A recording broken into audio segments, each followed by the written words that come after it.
Welcome to this week's Paddock Pass podcast. We're previewing the Red Bull Ring Grand Prix of Österreich. Is that right, guys? Markus, did I say it correctly? Österreich, but you were close. Österreich. Okay, goodness. And David Emmett just looks at me with an utter, expression of despair. But I'm quite used to it by now. Hi, I'm Adam Wheeler on this latest edition of the Paddock Pass podcast. As I said, I'm joined by Mr. David Emmett, who's somewhere in Central Europe. What's going on, Dave? I'm in near Metzingen in the Schwäbische Alb, which is not far from Stuttgart, which is actually lovely. Only it was 37 degrees yesterday, which was slightly less than lovely. I was supposed to come down on a KTM 1290 Super Adventure. We've been riding around for the past sort of week, which is an absolutely amazing bike. I have enjoyed it. However, they didn't give me any luggage on it. And considering the absolutely monumental pile of crap I carry around with me everywhere, I couldn't manage to it didn't feel safe riding with all that stuff strapped to the tail. So I'm on my own motorbike, which is also very nice. It kind of defeats the object if you have a touring adventure motorcycle and you can't carry your massive amounts of crap with you. Yes. Now I know that KTM do. I mean, they make two sets of luggage for it, a sort of a metal boxes and plastic boxes, and I would have been equally happy with either of them, but I couldn't get it arranged, so it's a bit of a shame. But I have enjoyed the 12 night. It's been really nice being able to compare the two bikes. I really enjoyed the adaptive cruise control, like hooning around in just. Like in town and all the rest of it, or on slow roads where you're a little bit bored and you would otherwise lose focus. You just stick it in adaptive cruise control and potter along at 50 and let the bike sort out the distance to the car in front of you.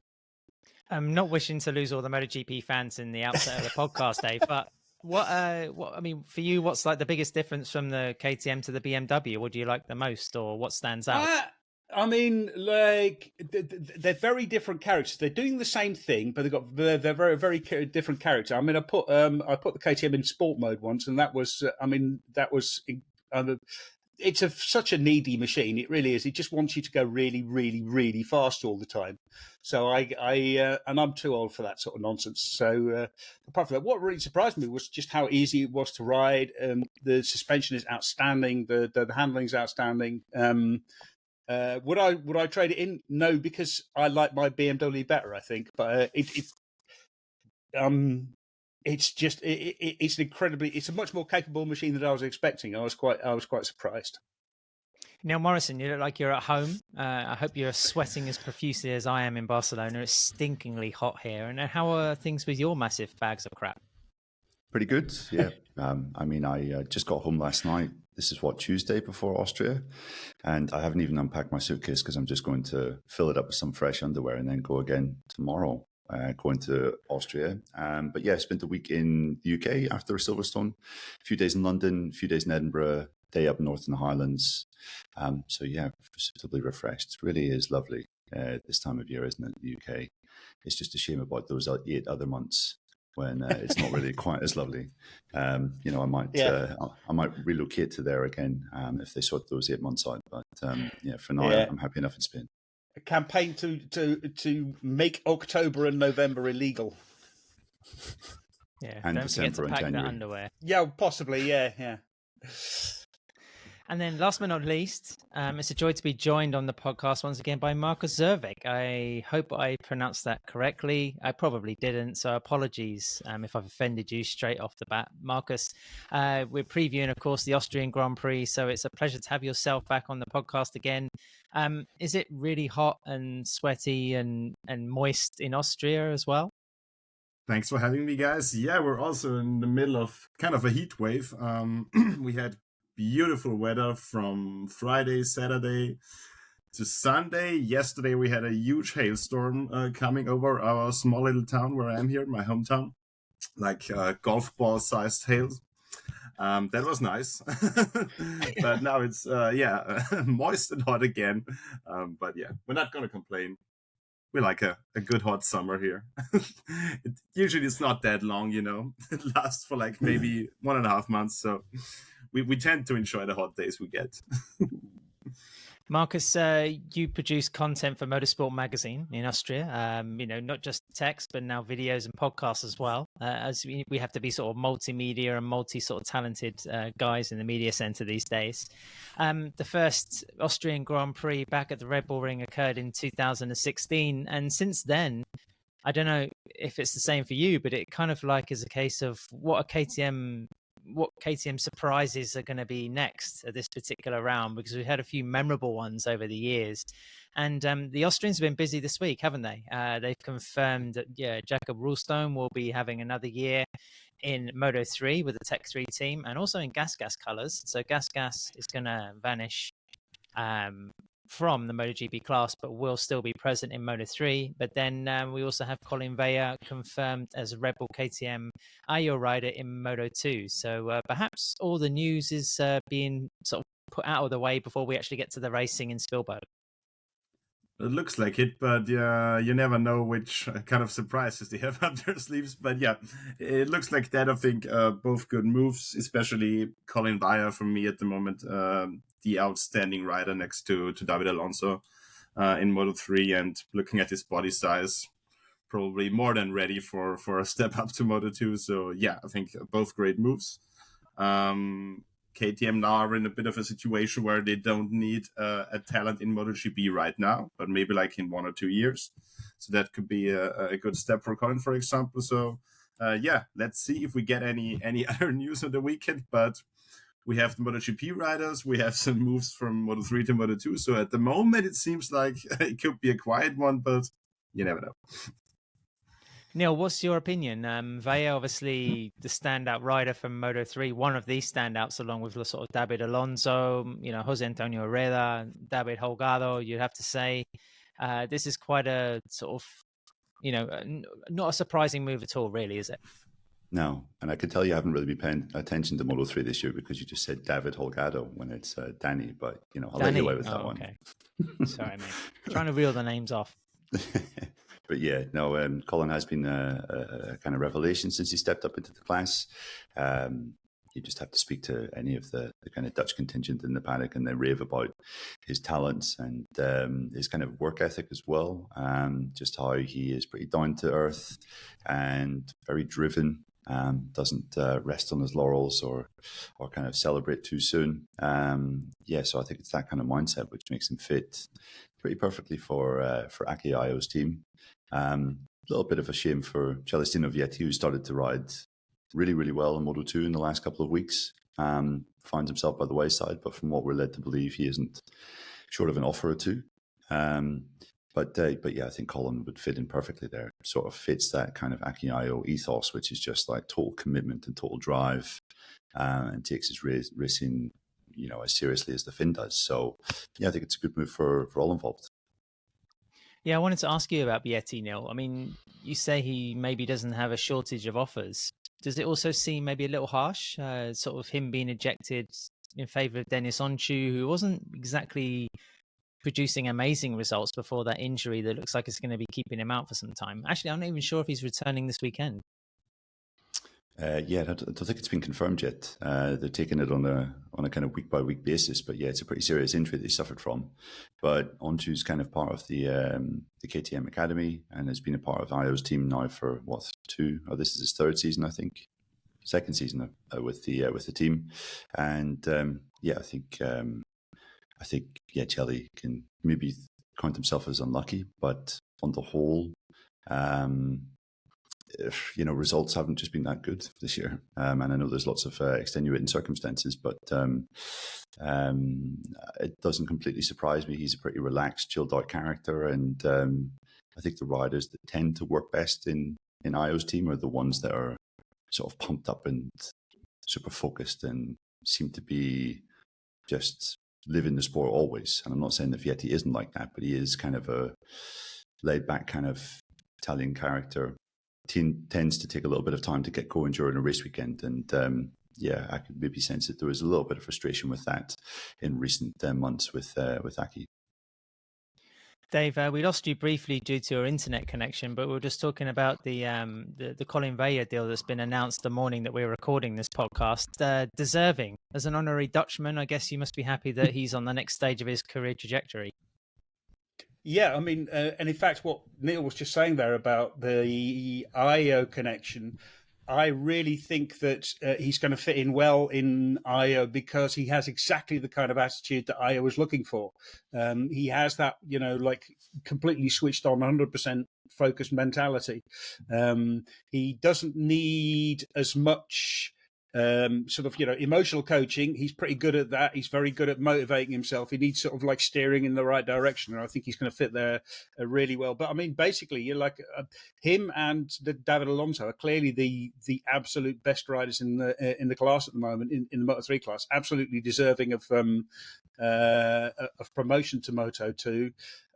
I spoke to Laurens Klein-Koerkamp, the manager of Collin, a while ago, and he was saying like one of the big things for him was it's not just about getting the right ride, it's about getting the ride where they're going to help him make the transition to Moto2, because that transition is such a big one, it's such an important one, and it's such a difficult one. We've seen so many riders, we've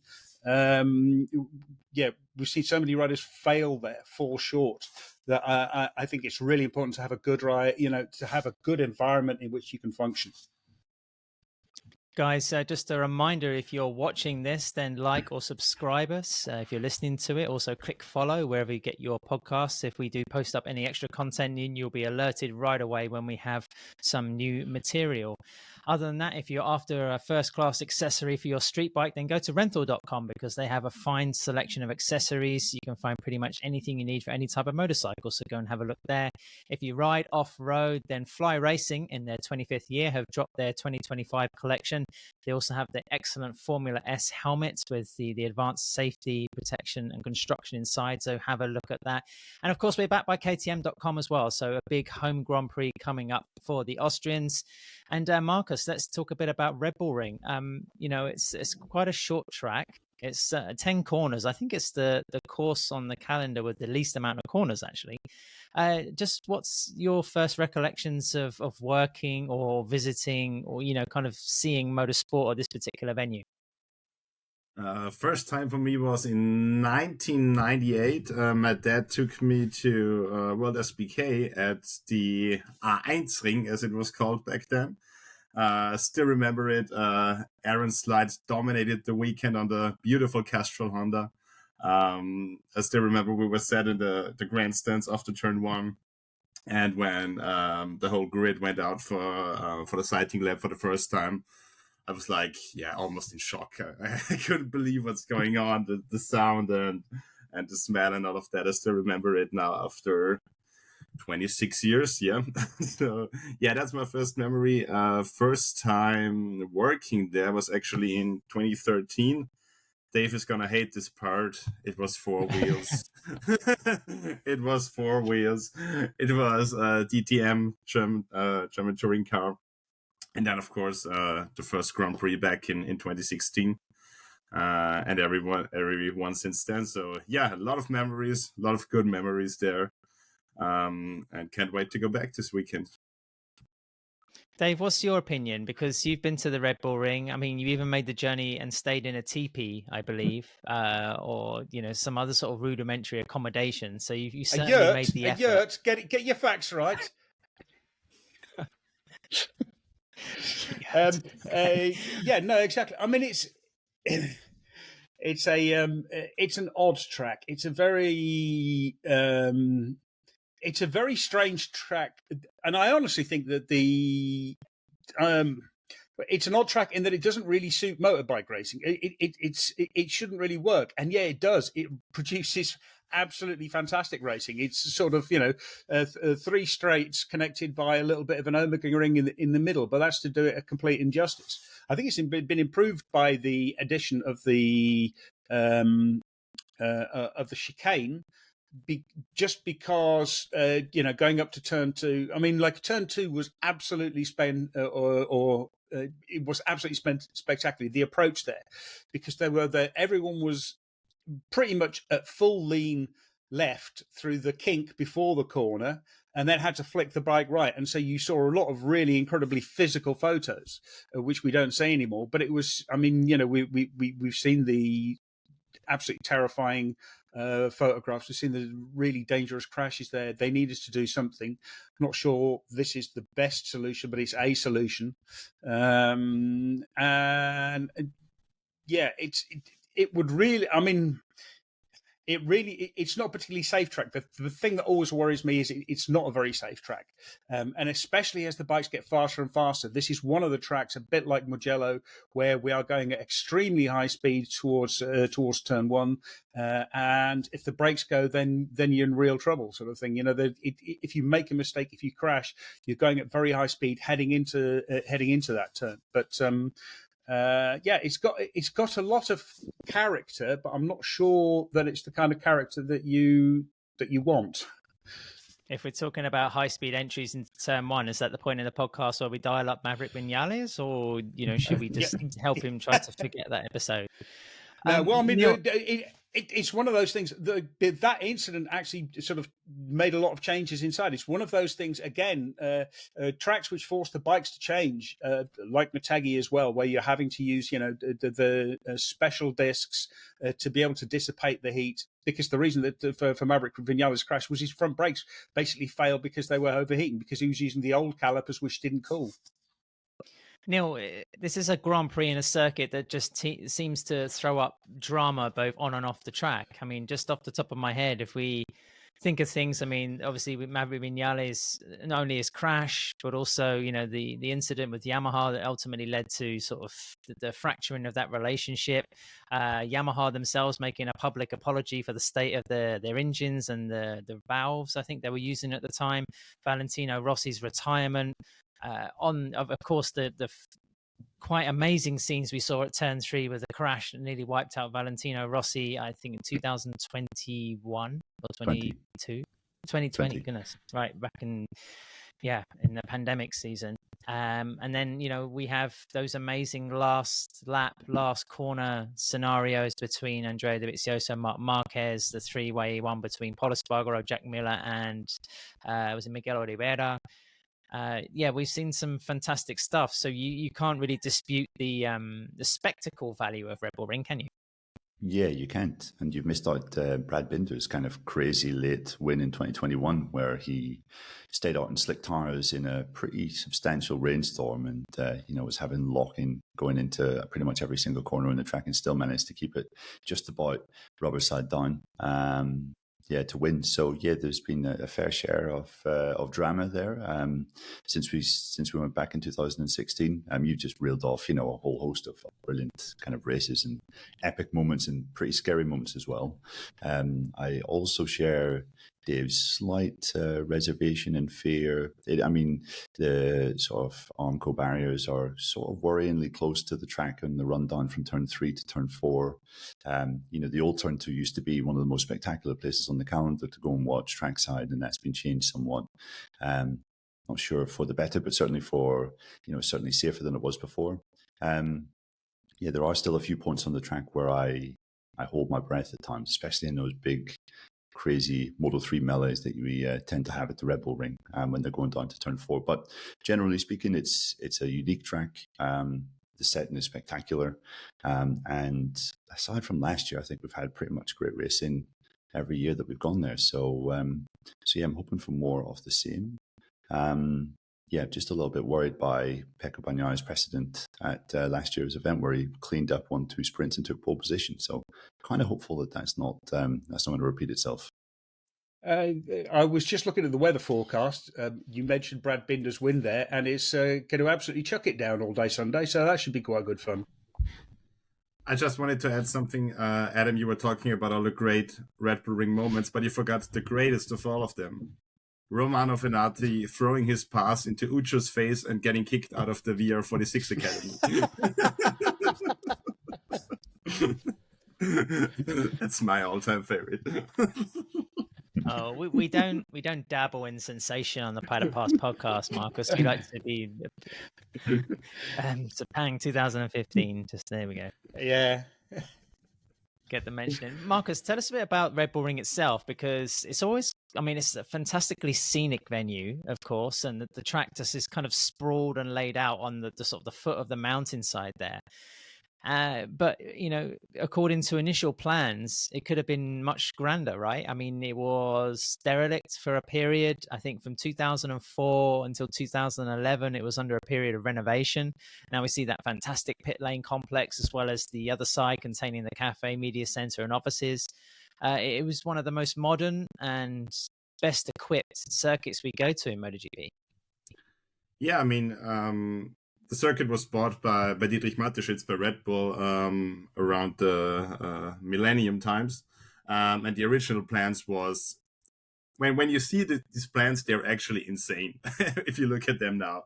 The plan was to get the whole old circuit, so the much longer circuit, where you basically leave where it is now the turn 1, and then you come back up there at whatever it is now, turn 3. So that would have been one part. You could have run like 10 different configurations of the track. There would have been a huge off-road area. There would have been aerobatic schools, because there's also like a small airport close to the racetrack. Huge hotels, basically racing driver schools, academies, like you have in football, for example, where, you know, the drivers and riders could really live there and basically go to school in the morning and go to a racetrack in the afternoon. It was crazy.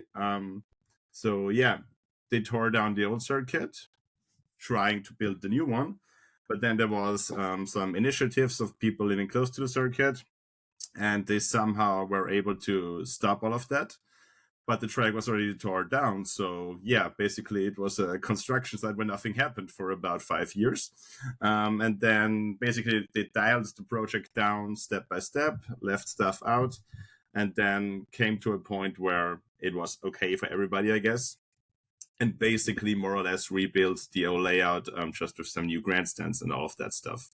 So that's what we have now, which is still pretty cool. But if you have seen the older plans, it's maybe a fifth of what we could have gotten if some people were not against all of that. They are still struggling with those people close to the circuits.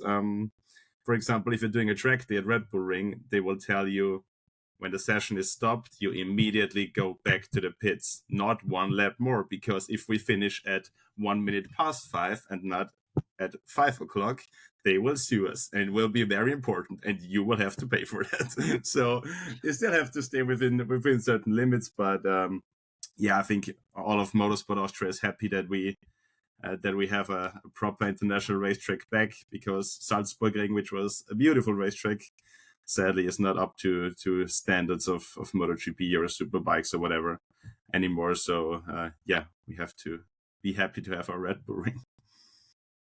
I know it was logistically difficult, but there was always some chat around Salzburgring having new investment and having renovation that could pull it back up to some sort of standard where it can consider international high-class events. Is it completely implausible? There was a chance a couple of years ago. Dietrich Mateschitz wanted to buy the track. Him personally, not Red Bull. He as a person wanted to buy the track and basically renovate it. They had to do some, they had to buy some land next to it and all of that stuff. And there were some people who thought they are really smart. Okay, Dietrich Mateschitz is coming, so we can take whatever money we want from him. So, maybe it was like 5 meters of gravel road that he had to buy, and people were like, yeah, that's 300,000 euros, please, Didi. And so Didi was like, nope, not doing that. So the whole project basically died. They would have had to make huge investments, and I can only think of one person who would have been able to do that, and that was Dietrich Mateschitz, just like financially. So I guess, yeah, Salzburgring, we will never see it back on a world championship level, which is really sad, because it was still is a fantastic racetrack, but yeah, basically it's super fast, and you have 5 meters of runoff and then Armco barriers. So not really what we think of when we think about safe MotoGP tracks. Markus, question for you: was it the Salzburgring where they had to cancel everything because there was snow in the paddock, or was that? Yes, yeah. I mean, Markus might be able to fill me in on the details, but I think it was the start of it was in the mid to late 70s, 76 or 77, where they had to basically call it off because, there was snow on race day. And obviously, you can't race in snow, even in the 1970s when riders were, organisers happily sent riders out to their... Regarded as dispensable, Yeah, regarded as entirely dispensable. Even then, snow was too much of a hurdle. Yeah, maybe it wasn't the smartest move from FIM to do the Austrian Grand Prix in April. Is it because it took away the nice grey shade of the Armco? We couldn't possibly have it looking white under the snow. Goodness, heaven forbid. Markus, on the last podcast, we were talking about Silverstone in particular and how, the crowd numbers have not been going up. If anything, they've been pretty unstable and going down. One of the reasons being that there hasn't been a British rider on the MotoGP grid for a couple of years now. Not one that's been likely to win a MotoGP Grand Prix for, nearly 8 years. The situation, of course, in Austria is similar. I mean, you guys haven't had like a high-profile Grand Prix rider for a while. Germany itself, of course, lacking presence too, apart from Stefan Bradl's popping up as a test rider for HRC. But despite that, the Red Bull Ring does have a good turnout. It has a good crowd. What's your take on how MotoGP is perceived in Austria? Is it a sport that has a big following, and why? It's a bit of an odd one, a bit of a strange one. I mean, in Austria, of course, you have football, which is hugely popular. Of course, you have skiing and all other winter sports, which are hugely popular around here. Then you always had Formula One, which is extremely popular because we had 2 world champions in early times. We had Jochen Rindt in 1970 and then Niki Lauda, who won 3 world titles. So Formula One has always been big. And motorcycle racing, to me, never really made it into the mainstream in Austria. For example, if you have a race weekend that is not the Austrian Grand Prix, on Monday you will maybe have like in a newspaper with 12 pages of sports, you will maybe have like half a page about MotoGP, and that's it. So I think Servus TV would do a really great coverage of MotoGP over the last couple of years. I think they played an important role to basically delivering it to a broader audience. But still, I'm surprised every year that we get such big crowds at Red Bull Ring, because motorcycle racing in Austria is just not that big of a thing. I think what's good for Red Bull Ring and for the Austrian Grand Prix is that we are in the heart of Europe, so it's close for Germans, it's close for Italians, it's close for people from Eastern Europe, Czech Republic, Hungary, Slovakia, whatever, for people from the Balkans. So the location kind of works well for the Austrian Grand Prix.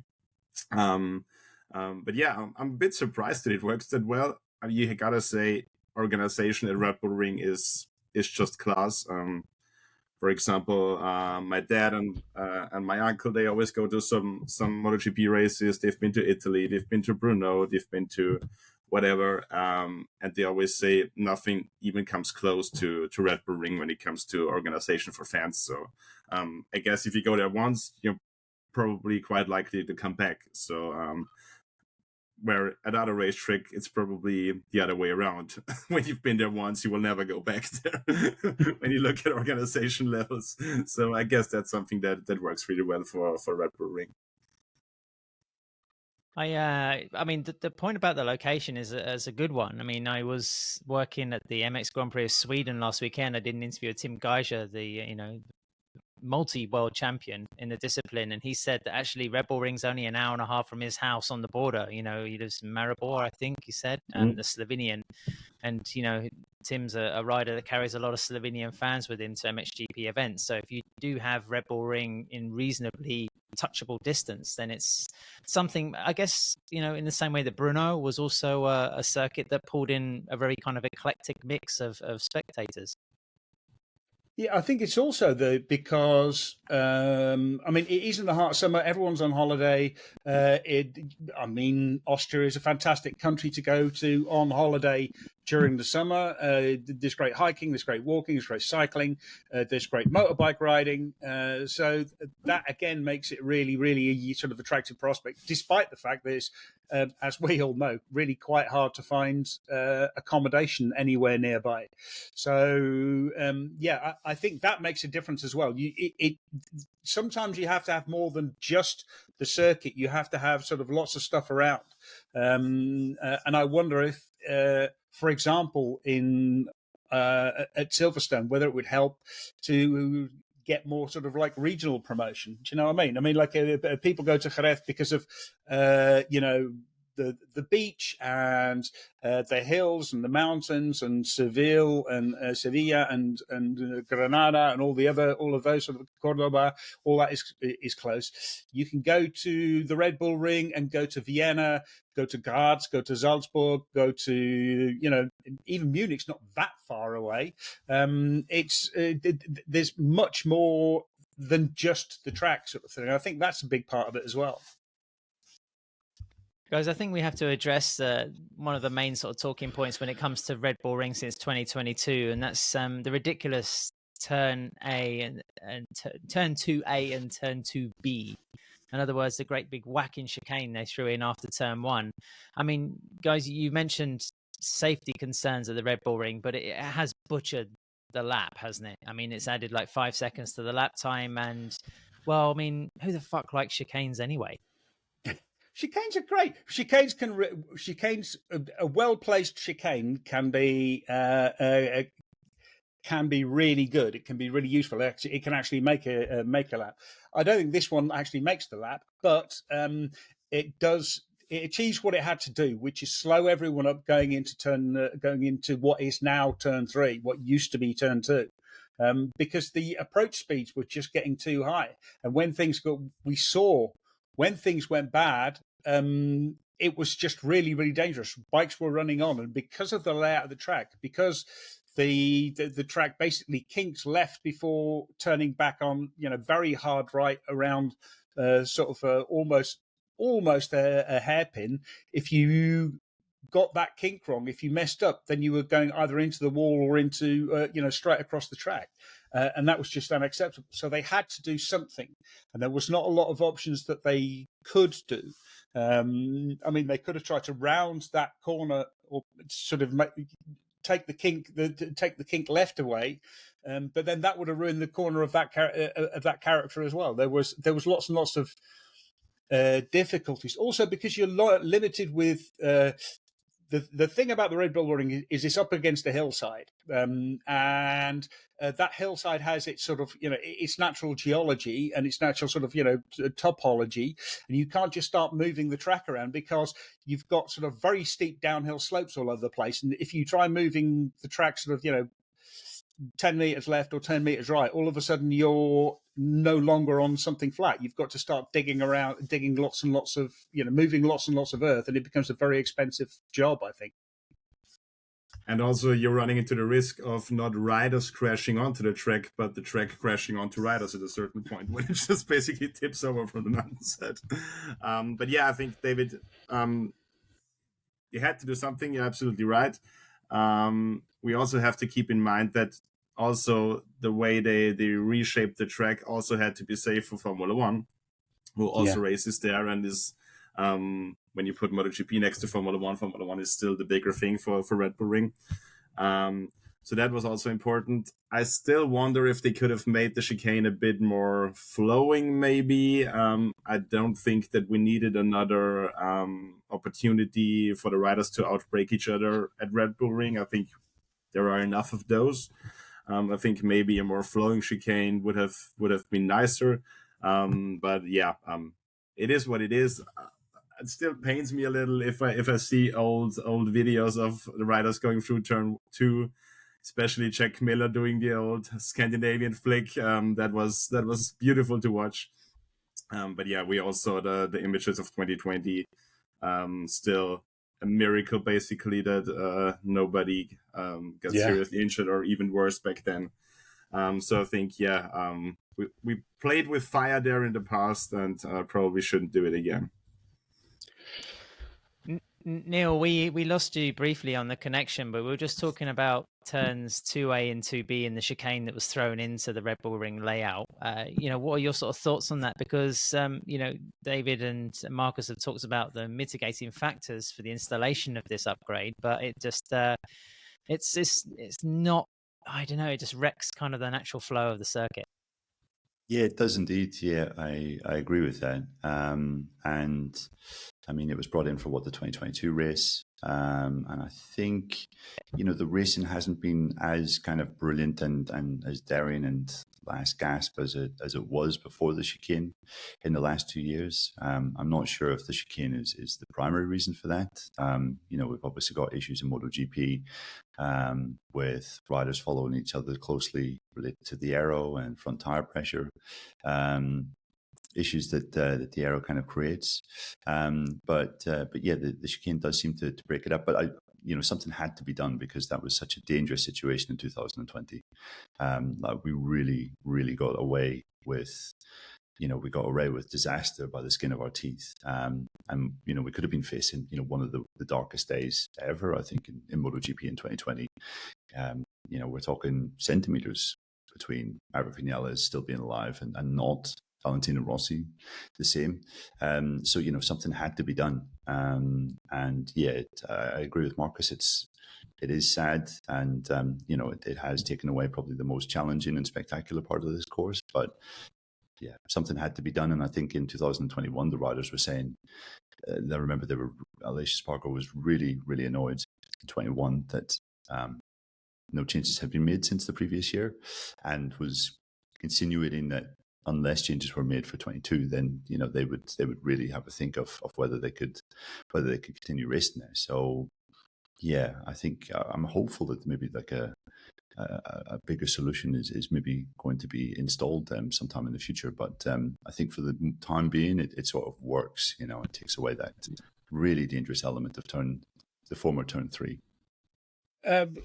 I've got a question for Mark. Well, I've got two questions for Markus, actually, because you're our resident Austria expert. First of all, and you'll have to sit down for this one, is the Formula One race at Red Bull Ring. Because, I mean, MotoGP seems to get a very good turnout. I think they're 70, 80, 90,000. I think we had 100,000 one year as well. So it seems to be pretty much packed. Is that the same for F1? Is it just as full? F1 is, for the last couple of years, sold out every single day, Friday, Saturday, Sunday, because a lot of your Dutch friends come here to Austria. Yeah. Tell me about it. Yeah, Formula One it's MotoGP gets a good crowd. Formula One gets an insane crowd in Austria. So yeah, that's still. It used to be the other way around when MotoGP returned in 2016. Formula One had really bad crowds because, it was just the years of Mercedes dominance. Nobody cared about it anymore. MotoGP had huge crowds, and over the last couple of years, it sort of turned around. But, I mean, we still have a healthy MotoGP crowd. I think will be the same this year. So, yeah, wouldn't worry about that. And also we talked about Dieter Mateschitz wanting to upgrade Salzburg Ring. He's responsible for the Red Bull Ring. He was, Red Bull was his company. It was his money. He could do what he wanted with it. He loved motorsports, and he put a lot of money into motorsports, as well as having his own Air Force and space program. But that is the loss of Dieter Mateschitz. I mean, it seems like, because I believe it's his kids who have taken over as running the company. But they didn't build the company in the way that Dieter Mateschitz did. So they don't have the same sort of first force of personality. And I don't think they have the same absolute pure passion for motorsports and the willingness to just spend not whatever it takes, but the preparedness to actually invest and spend the money and make it work.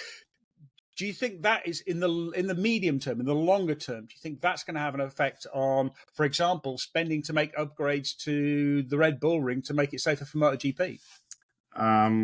It's definitely something you have to think about. I mean, basically, his son, Mark Mateschitz, is now running the whole Red Bull Ring project as well. I think he's sort of found his passion for motor racing. Because the last contract renewal with Dorna was already made by him. So I think that's a good sign for that. But also with the death of Dietrich Mateschitz, the whole Thai side of Red Bull Ring, which still own more than 50%, they, as I understand it, tried to gain more influence within the company. Because back then it was like, okay, Dietrich Mateschitz is running basically all the organizational business, and they are just basically taking the money and are happy with it. Now, after Dietrich's death, that has changed a bit, apparently. So they are trying to maybe do different things, invest money at different places. Maybe the guys from Thailand don't care that much about Red Bull Ring in Austria. That could be something that could be a problem in the future. We don't know that. But yeah, it's definitely something we have to think about. The older situation before the death of Dietrich Mateschitz, it was the best that could happen to motor racing in Austria. No doubt about that. When you look at KTM, when you look at Red Bull Racing in Formula One, when you look at everything that's racing in Austria, there's always a Red Bull sticker somewhere. Yeah. So we probably won't go back to those golden days, but at the moment, it still seems that the Red Bull Ring is an important part of Red Bull as a whole. Let's see if it stays that way. I hope so.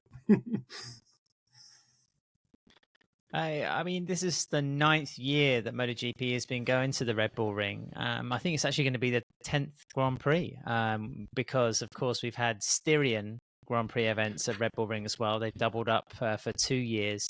And actually, only 2 brands have won at the Red Bull Ring, KTM and Ducati. Neil mentioned Pecco Bagnaia's dominance last year. Just sort of loose predictions. Coming back to you, Markus, is there any reason to, expect that Ducati are going to be dethroned at the Red Bull Ring? Because, if Bagnaia makes a mistake like he did in Silverstone, then of course there are at least 3 or 4 other racers, probably most prominently Enea Bastianini at the moment, who's will step into the gap.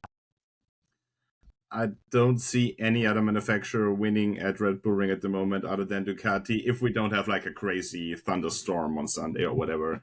Because if you look at KTM, they seem to struggle a bit at the moment. Didn't make as much as an improvement over the course of the season as Ducati and maybe also Aprilia did. For Aprilia, the layout of the Red Bull Ring doesn't really suit them. They like the fast flowing corners. Red Bull Ring is pretty much stop and go.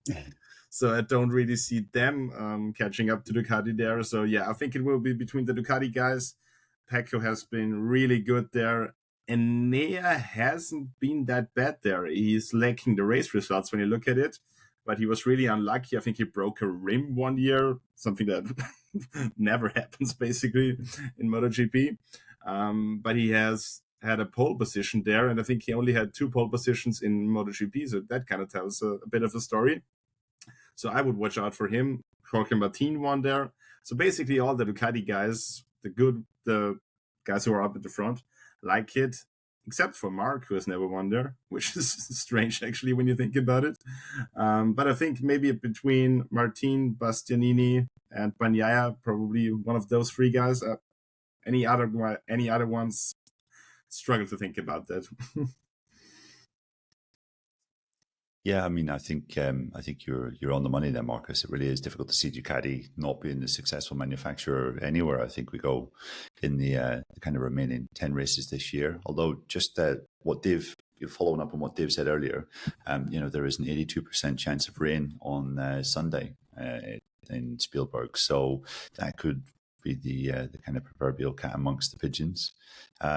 We haven't had a wet race this year. I think we have to go back to Argentina last year for the last full wet race that we've had in MotoGP, if I'm not mistaken. Motegi? Sorry, you're absolutely right, Ad. Yes, exactly. Motegi last year. And that was won by Jorge Martin, although it didn't go the full distance because conditions really deteriorated in the second half of that race, and it was stopped prematurely.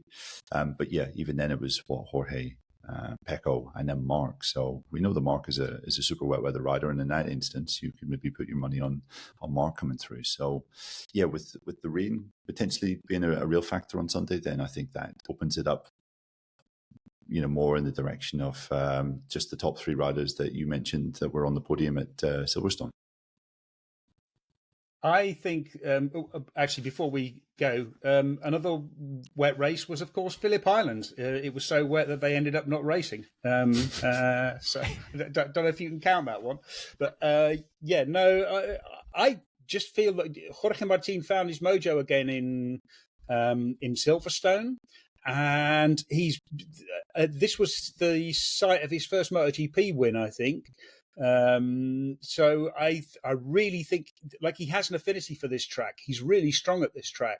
Obviously, Bagnaia just cleaned up last year, but I really think that Martin is going to come here with a plan, and I think he's going to be determined to just secure his championship, just make his control of the championship, his position in the championship a little bit stronger, buttress his position against Pecco Bagnaia, especially as we've got 2 Misano races coming up next, or coming up after Aragon, and that's going to be a really big thing.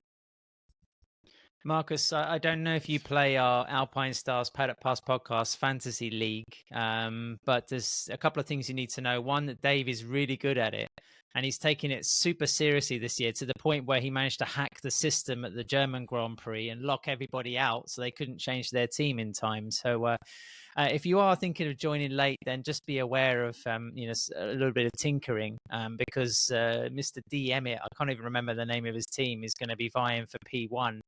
But kind of on that note, we're going to have to ask you for your Grand Prix prediction this weekend. If you have to put your money on a name for victory, who's it going to be? To not be completely boring, I will say Enea Bastianini will do he will win the Sunday race. Yeah. Neil? Marquez, I think, will win the Sunday race, a wet Sunday race.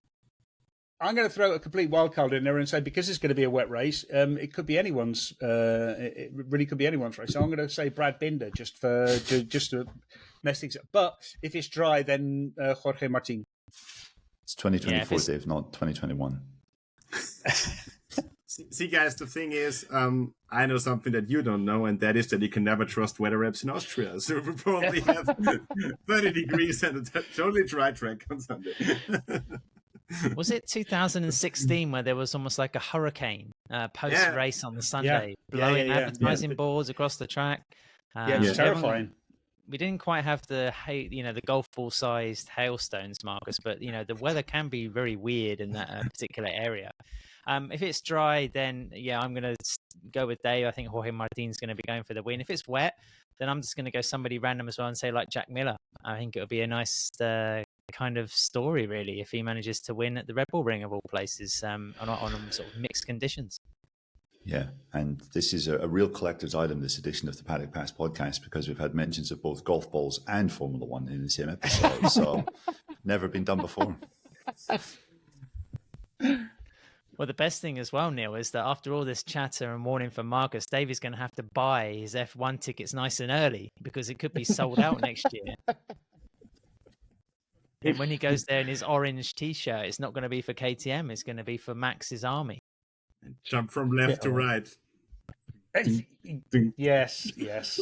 Oh, yes. Just avoid the toxic masculinity that some of his fans have shown in Austria in years gone by. Yes, indeed.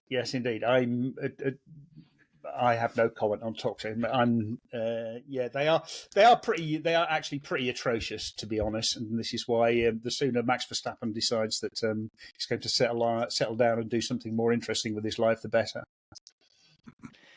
Well, that's it for this week. Markus, thank you ever so much for joining us.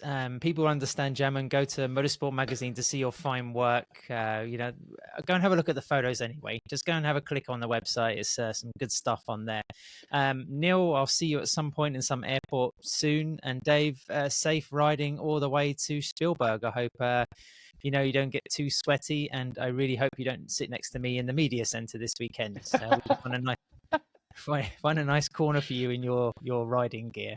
Right at the back somewhere.